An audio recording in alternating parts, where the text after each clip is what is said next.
So welcome back ulit sa inyo mga tropa kalapatid dito sa Arnold Love TV. So mga yun nga mga tropa, so update ko nga ulit kayo dito sa mga ibon ko. So dami na nga dito nagsipisahan mga tropa. So update ko kayo kung ilan yung napisahan dito sa mga breeder ko.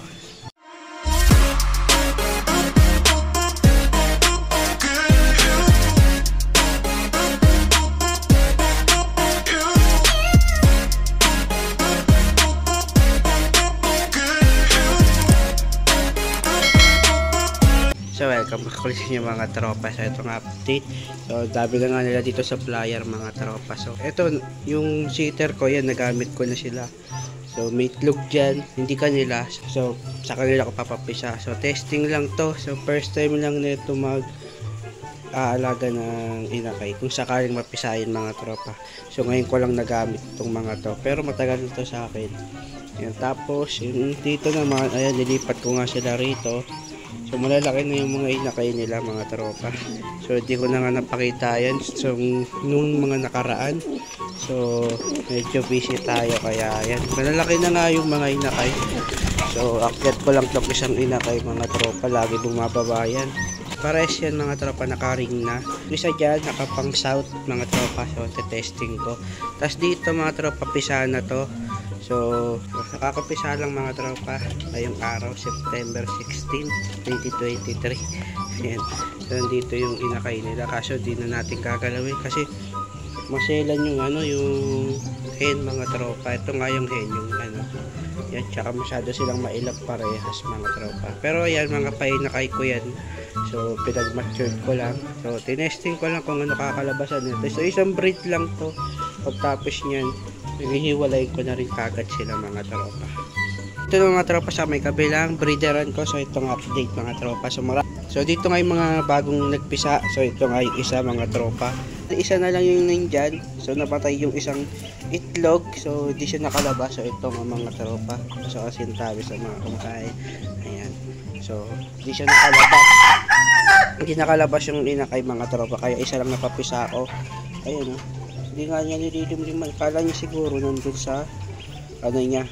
Dating inaalagaan nila mga tropa, yung pinasitter ko na binigay ng tropa ko. So nasa flyers na, so training ko na.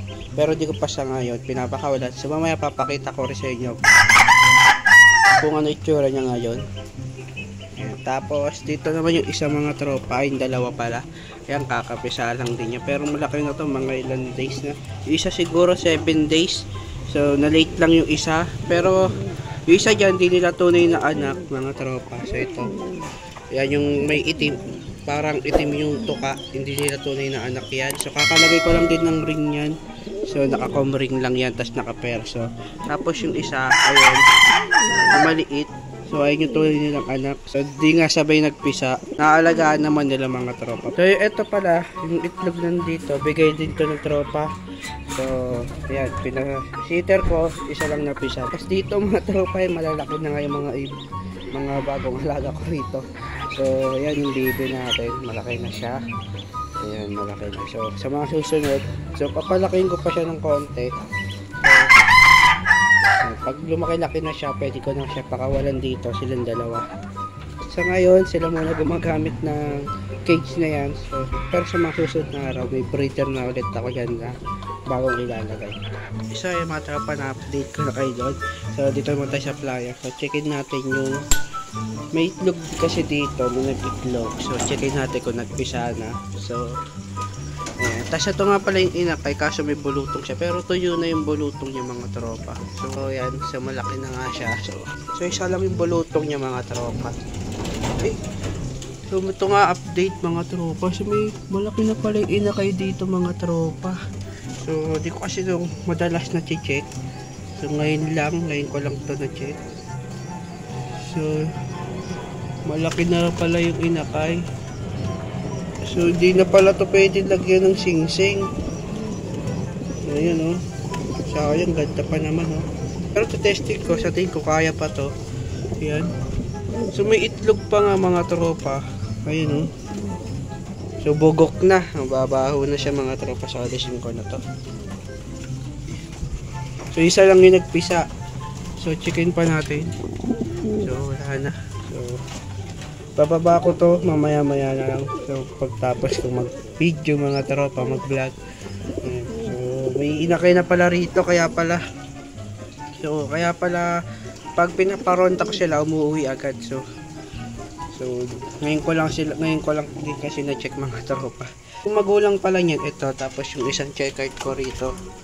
So ito yung mga tropa, ito. Yan, so marami na nga sila dito. So yung ibang breeder ko nandito na, yung breeder ko na sa atin. So nandito na rin sila.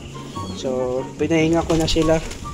Yan, kasi ito yung inakay na ano. So medyo mailap na sa akin. Dati mabait to sa akin eh.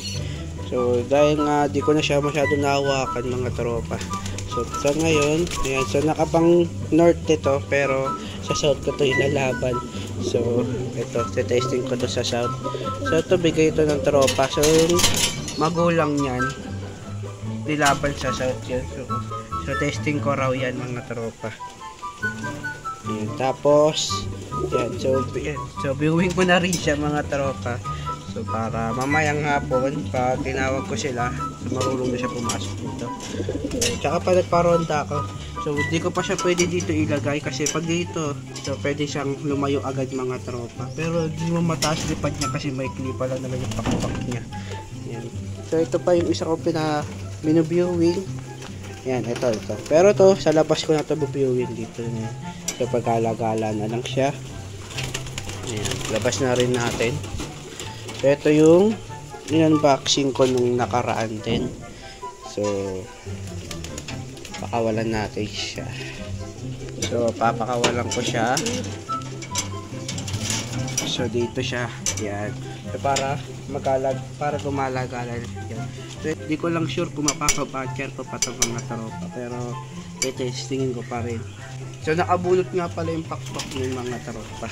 So ayun lang yung mga tinuturuan ko. So may nawalan din ako rito, pero okay lang yun, kasama sa pagkakalapati natin mga tropa na nawawalan. So yung huling paronda ko, nawala yung kapatid na itong isang to. Ayan. So ito, ayan. So ito nga, batcher na to sa akin. Kaya ito, dito na yan. So natin yan sa ayan, para makakalaga na sila. Tapos yung isa kong saddle dito mga tropa. Ayan. So ito, testing ko lang to. So, unang saddle na pinapakawalan ko rito. So batcher na rin to, pero di pa siya magaling rumonda. Pero nakakalipad na siya sa labas mga tropa. Marunong na rin siya bumalik. Ayan, so ayun lang yung mga pinapakawalan ko rito sa ngayon. Yung mga tinuturuan ko. Tapos yung mga pinaparonda ko naman, yung ayun, yung dalawang pares. Ito, tapos yung isa yung checkered. Siyempre si Abo. Ayan si Abo. So yung ibon natin na pinakamatagal na rito. Tsaka yung, so siya yung pinakamatagal kong ibon, siya yung pinakamatagal kong inalagaan. So yung nagsimula pa lang ako sumali sa karera. So siya na yung tinitesting ko. So kaya ngayon nilagyan ko ng buhangin yung dito. Yan, tsaka paso. So iti-testing ko siya i-breed dito. Yan. So magpares na sila ngayon. So okay ngayon. So waiting na lang ako umitlog yung hen. So update ko kayo. Yan, naglilipara na sila. Tropa, may inakay na pala sila doon. Kala ko di pa pisa yun. So mas malaki na pala sa nauna pang inakay dito sa nakalagay dito sa breeder cage ko. So mas malaki pa. So di ko lang alam kung masusuksok pa yun, pero lalagyan natin yun ng pampatulas. So update ko kayo kapag nalagyan ko siya. So yan. So ito yung mga piniviewing ko, mga pinakawalan ko yan. Diyan lang muna sila. Yung dalawa dyan mga tropa batcher na. Yung isa hindi ko pa sure. Ayan yan, yung bababa na yan. So wala namang pakpak yan mga tropa kasi kupit yung pakpak niya. So testing ko lang yan sa ngayon. Ayan. Pero yung dalawa kaya na yung lumipad ng mataas. Pero umuwi naman yung mga tropa. Tayo lang muna video natin mga tropa. So yun lang yung update ko rito sa mga ibon ko. So update ko kayo dito kung sakaling malalagyan ko pa siya. Pero sa tingin ko pwede pa yun, nalagyan na siya ng pampatulas. Kaya para malagyan natin siya ng singsing. Ayun, pumasok na nga yung isa natin yung pinakawalan.